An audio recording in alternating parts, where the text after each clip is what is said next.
Do you believe people are inherently good?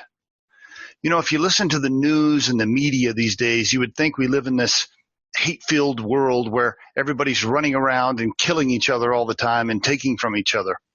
And there are some bad people in the world, but overall, I believe the vast majority of people are good and they want to do the right thing. They may not always take the time to help or give back, but generally, I think people want to do the right thing. I want to share a true story with you today about why I believe people are inherently good. Okay, it's just one example, and it's a true story. It's a great example of how some people do go out of their way to make the world a better place. And as I tell the story, I'd encourage you to think about how it can apply to your life, especially your professional life, and whether or not you're taking the time to truly help people and give back, or are you spending more time taking rather than giving? So here's the true story. My wife and I were camping in the mountains a few years ago. Yeah, I think it's a couple of years ago. So we had been up there and we had been fishing for a couple of days and had caught nothing. So we go to the bait store, this bait and tackle store. Keep in mind, little town in the mountains, so a little tiny little grocery store with a bait and tackle shop. I'm standing there looking at the fishing lures, and this little old man, he's probably, 75 years old. He's standing next to me looking at fishing lures as well. So I asked him what I should use. And he looks at me very kindly with a great smile, and he says, "You're not really a fisherman, are you?" And I looked at him and said, "Well, actually, you're right, I'm not." I was in a pretty good mood that day because we were on vacation, so he didn't upset me at all. And in fact, he was right. So I just smiled back and said, "You're right, I'm not a fisherman." To make a long story short, he spends 30 minutes with me explaining what each lure does and what I should be using. Okay. And then he walks up to the counter with me at the store and we check out together. And while we're checking out, he looks at me and he says, "Do you know how to rig up your pole properly for these fishing lures?" And I looked at him again and smiled politely and said, "Well, not really."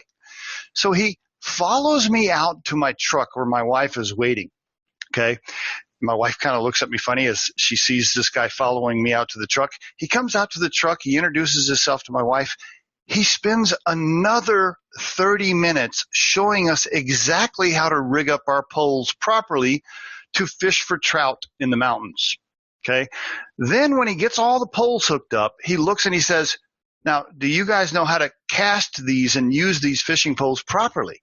And same thing. I looked at him and said, "Well, to be honest, not really." And so guess what? He walks across the street where there's a fishing hole there, not the one we had been at, but another fishing hole. He walks us across the street, and I'm not kidding you, spends another half hour showing us exactly what to do, how to cast, how to reel them in, etc. Of course, we catch a couple right away because he knows exactly what he's doing. Spends another half hour with us showing us what to do.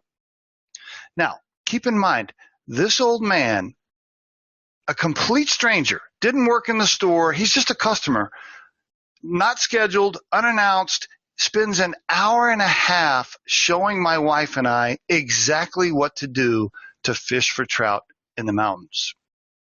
Let that sink in for a minute. Afterwards, Kim and I go back to where we were camping and where we had been fishing, and we catch like 8 to 10 trout within like 45 minutes. Okay, because now we know what we're doing. I couldn't believe it. As we were catching the fish, now keep in mind the old man's not with us at this point, but as we're catching the fish back at our original fishing hole, I seriously almost came to tears. It was one of the nicest things anybody had ever done for us, just in the spur of the moment. I mean, it was really incredible. The world needs more people like Bob. Bob was his name. I'm not going to mention his last name on the podcast, but the world needs more people like Bob. And I can only hope that when I'm 75 years old, I'm taking the time to give back and be patient with people like that. I mean, it was such a blessing. So when you watch the news and you think everybody in the world is bad, think again. Most people are inherently good. And honestly, deep down, I think people want to do the right thing. They just don't always take the time to do it. So I would encourage you, as you listen to this podcast, are you taking the time to give back and help people properly? Are you spending more time taking rather than giving? So ask yourself that. Let that be the challenge for yourself for the week. And there is your Riderflex tip of the day.